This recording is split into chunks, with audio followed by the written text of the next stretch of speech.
Hey guys! Hi! Welcome to Sauder. Thank you. Let's get started on 23 questions with UBC. Okay, shoot. First question, what is your favorite spot on campus? Favorite spot on campus? My office. Oh, absolutely. Yeah, that's probably a standard question. How do you de-stress?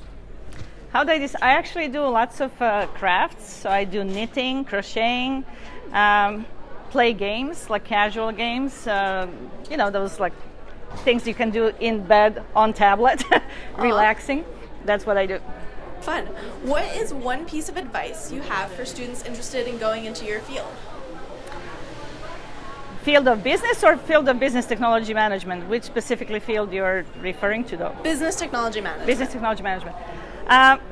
I think business technology management is the best thing because it kind of combines both business skills as well as technical skills, and this is really the future of all the jobs. No matter which industry you're going to work for, you need to have some technical skills, and you need to have some commerce skills so that you understand business to begin with. So I think that's the best way to go. That's great advice. How much of your success do you think is luck, and how much do you think is your hard work? Oh. Hard question, yes. Well, I come from Europe, so I studied law back home, and our law is based on Roman law, so it's nothing to do with what we have here in Canada. So when I moved to Canada, I completely switched gears and I started studying technology. And then after technology, I did my comp sci, and then after I have done that, I continued with MBA, so switched to the business, but I did Master of Technology, Master of Business, but Management of Technology. So I kind of combined both of those, and then I continued with PhD in business. Management Information System is my specialty. So overall, I managed to combine very different fields, and it was a lot of work. So there was not much luck involved. It was lots of work, lots of sweat equity put into this, because every single degree that I have worked on, it required just more and more work. So not much luck involved. Okay, that's fair. What is an influential factor in your life that directed you towards your current career? Going down. I think one of the things is because I wasn't really too crazy about law. So when I moved to Canada, I wanted to do something completely different. So watch your feet here. So basically what I did, when I was in school, when I did my own school, I actually started running the study groups. And I was teaching students business, because like in BCIT, 1/3 of the classes are business, 1/3 are core computing, and 1/3 is your specialty computing. So the students were not really doing that well in business. So basically I started teaching them accounting, stats, and so forth. And just the fact when, there's like a bulb, that they understand what you're saying, that just kind of hooked me on teaching. And then I decided, I actually want to stay in that field. So I started my business to build courseware for other people to teach, but that was not enough because it's not like interactive. I want to be the one to do that. Mm-hmm. So then when I was in my grad school, I started teaching, and that was it. I decided I'm staying in academia. So I completely shifted my kind of trajectory, because I was working in the film production as well when I came to Canada. So I was a production accountant, and I switched all the way, to teaching, from accounting, technology, business to teaching. So I've been having every hat that you imagine. I probably wore that. Wow, that's impressive. Now we're by your office. Why is your office decor so famous? Well, let me show you. So don't be totally shocked when you get in here. So you can see it's 668, not 666, even though it's close. But welcome to my abode. Oh my goodness. So this is my office, and I am a big fan, because I'm European, so I'm a big fan of Franco-Belgium School of Comics. So, there is Asterix and Obelix, there is Lucky Luke, there is stuff that you will see. There is a Big Bang Theory, which is my favorite show. Lots of robots, lots of Star Wars everywhere, because I'm a big Star Wars fan. You can see lots of Grogu, which is my favorite. On this side, I have lots of posters, like even Asterix posters. There's some icons from my church back home, so I have a little bit piece of my home. There is this guy here, so these are like my TAs when I don't have TAs around. I have my virtual TAs. I even have my infinity, if you want to like just relax and stare at something and meditate, there is infinity window as well. So there's all kinds of stuff in here. So that's my office. Wow. That's why this is my favorite place, because it's my little toy emporium. Do you have a specific favorite? Oh, that's very hard to choose, but this is actually interesting one. Come over, come closer. So I don't know if you can see it, but let's hear it.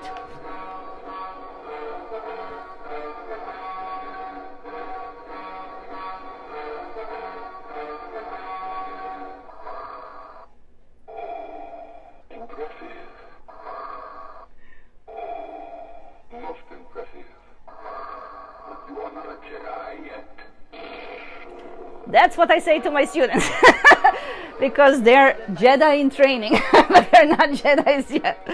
But yeah, I mean, there's all kinds of stuff in here that I love. This is also another favorite of mine, which is basically just like a crazy alien. And you know, when you open it up, you see the full thing. So it's fun. There's lots of stuff in here, but you know, I keep bringing new stuff all the time, so it's a work in progress. I keep adding stuff as I go along and as I travel to places and just bring stuff with me. This is a more simple question. Tea or coffee? Tea. Actually, I have some tea. Good reminder. Cheers. Cheers. How do you think UBC can improve? Well, I think one of the things that maybe just building even more of a community, because UBC is so spread out. And there are little cliques everywhere. And I mean, unfortunately, sometimes in Sauder we have a big clique because all the Sauder classes are happening in Sauder buildings. So they don't really, you know, mix too much with other students because everything is happening in the same place. So physically they're here, which is a pro and con, because pro is that we all see each other all the time. I mean, we just now saw the dean of business like in the elevator right before us, and you know, just everywhere there are people that you know. Students can say hi, you know, you can see your colleagues and everything. But the fact that it's so huge, it will be nice if there's more like collision spaces where, you know, people can work together like interdisciplinary. So this is something that we're going to be planning for the new building as well that is being built. So that's really good to look forward to in the future. Yeah. Who is the most important person in your life? Probably my hubby. He's the one that really always encouraged me to, you know, keep going and, you know, and he's low maintenance, which is very important because I'm so busy all the time, and he can handle himself. He doesn't need, you know, my help. So he was always like my biggest cheerleader. No matter what I do, all these degrees that I have done, all the things that I have tried, he was always there to say, yes, you can, and just go for it. Aw. What has your career path been like to your current profession? Well, I kind of mentioned that already. So, yeah, I started with law. I mean, when I was in Europe, I also ran a small business on helping other businesses. Then when I came here, I worked in the film production as a production accountant quite a bit in between my programs, like in between my classes. I worked also in the entertainment industry as a head designer. When I finished my comp sci, I worked as a designer, the programmer and developer, so the designer of the entertainment company. And then I start teaching. I started my own company for designing the courseware, and then when I started teaching myself, I stayed in academia. I still run my company. Actually, just after first year of business, I won the Entrepreneur of the Year award for global business, and I was running it from home. So, but my team was global, and my clients were global, so they were all over the place. So I've been doing all kinds of stuff. So now you're a professor. What's the best part about being a professor? Best part, I think students, you know, because every year, every term, every week, you know, I see new people and they keep me young, frankly. Like, I call myself like a student vampire because, you know, the more energy I can suck from the room, you know, the more I can give back, you know. So it's like if they're dead, I'm dead. I mean, you know, you have to have interaction. And I tend to teach large classes, so that's really more like performance art than anything else because you have to keep everybody awake. So lots of energy needed. So I like that my students, you know, are interacting with me and give me energy. So that's the fun part. If you could meet anyone living or dead, who would it be? Oh my gosh. Probably Nikola Tesla, actually. I mean, Tesla is Serbian, which I am Serbian, so it's like there's like a closeness to my heart from that. But also because he was a very interesting guy, and very kind of solo introvert, and I'm completely opposite. I'm very extrovert. So it will be nice to see, how somebody as him, managed to do all these wonderful things that he did. And unfortunately, he wasn't recognized during his life, but finally we are actually recognizing his work. So I would love to come and, see him and say, hey, you did well. What you did, it's like, that's what we're, now enjoying, so I would love to have that chance to tell him how good he was. That's beautiful. Okay, if you could choose any field outside of academia, what would it be and why? Well, I was trained as multimedia software developer, so I actually almost went to editing and post-production because that's kind of what I wanted to do originally. And I worked in the production as a production accountant, but I'm more interested in a post-production. However, when I did some of that, it's like living in a cave. You're in a closed room, dark room. You're dealing with directors, and you as editor you make or break the movie, but it's not interactive. I like to interact with people. So, for me, teaching is much more interesting because I see new people all the time and I interact all the time versus like sitting in the cave and staring at like big screens and doing that all day long. So, interesting how it's but that will be probably what I would do. What is one thing you wish your students understood about you? I don't know. Don't take me seriously. Don't take themselves seriously. I think these days students are really focused so much on marks, and they don't really focus so much on learning and applying things, but they're really focusing on rewards, especially business students. And I think they should just clear that out, focus on learning, focus on having fun while you're doing that. Don't take yourself or myself or anybody around you too seriously, and just enjoy the process because it is an interesting process and it's a growing process. So. And I think that's good advice for anybody. So what is your proudest moment as a professor been thus far? Oh, one thing that I guess, I really appreciated is when some students come and talk to me on a personal level. Like I had students that were dealing with all kinds of things like abuse, sexual abuse, different types of disorders. I mean, I remember one actually specifically a case. There was one student that came to talk to me, and she actually dealt with anorexia. And I'm a big proponent of smoothies and juices. I constantly drink something because I have to lubricate my voice when I'm talking anyway. So I asked her, like, are you opposed to drinking? Because you're opposed to eating, but how about drinking? And she's like, drinking seems to work. And I'm like, well, make smoothies, so you make nutritious drinks. And she actually did that. And then she was messaging me a month after that she's doing fantastic. She's using blender, and, she's like getting out of, the bad place that she was. And I was like, oh, if you can make a difference in somebody's life, that's the biggest reward ever. Because like the grades mean nothing, life, it's what it's important. And if I can influence life in a positive way, there's nothing better than that. And I have no kids, so all my students are my babies.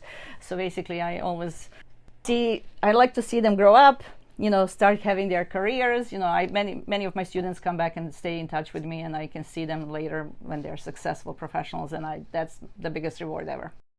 This kind of connects to the question, is there any way you particularly enjoy interacting with students? Oh, any shape or form. Okay. Coffee chats in my office, visiting my office, all of that. Everyone loves your office. What are common negative misconceptions about business technology management? In the past, technology in general, tech field was more like a boys' club. Luckily now there is more and more females. When I studied technology, there was only 10% of females in that field. Wow. And funnily enough, I was the top student of all technical programs in VCIT, and I think I'm still holding record of highest ever scoring student. Wow. And I was a girl. Well, I'm still a girl. But it was really to show that the females can contribute in the fields of STEM, and I'm thinking this is like probably the biggest thing, that still people think it's just boys club, but it's not. It's changing to the better. So what are common positive misconceptions about business technology management? Positive, I think Well, I mean, people understand that technology is needed no matter what field you're in, and I don't think that's a really misconception. I mean, because even if you're a farmer, farmers are now high tech. I mean, so wherever you go, there is a need to understand computers, understand technology, and to be using them to build your own competitive advantage as well as the advantage for your company. So I think there's really nothing like that. It's positive misconception in a way. I cannot think of anything. Maybe I'm just too biased. I just like this field too much, I guess. What's something you can't live without? Red peppers. I'm a big fan of red peppers, especially European, the sweet peppers. I love them. What do you think will change about your field in 10 years? Well, I mean, technology changes all the time. So, like what we know today, it will be not even close. Many of the disruptive technologies today are mainstream technologies tomorrow, and there will be new technologies coming up. Mm-hmm. So it just keep an eye on, because it will always keep changing. That's the only thing it will keep changing. We don't know what is coming, but we know it will be something. That's the constant. Do you have a go-to teaching stance? Like physical stance? How I stand? Yeah. Let's see. I don't know. I mean, when I teach, I don't know. I don't really have this. No, now this. No, I don't know. It's just moving around. I never sit down, so I always move around. So maybe that will be my stance. Always in motion. Last thing, what is something you were looking forward to? Something I'm looking forward to? Yes. Well, I mean, I actually haven't been back in Europe for, it will be like 5 years now because of pandemic and all that kind of stuff. So I'm looking forward to go and visit my mom and my family and my friends and my home back in Serbia this summer. So that's, fingers crossed, if everything goes well, I'll be going home. That's fun. For visit. Well, Dr. Z, thank you so much for doing 23 questions with UBC. Thank you so much for your time. Thank you for asking. Ciao. See you in Sauder.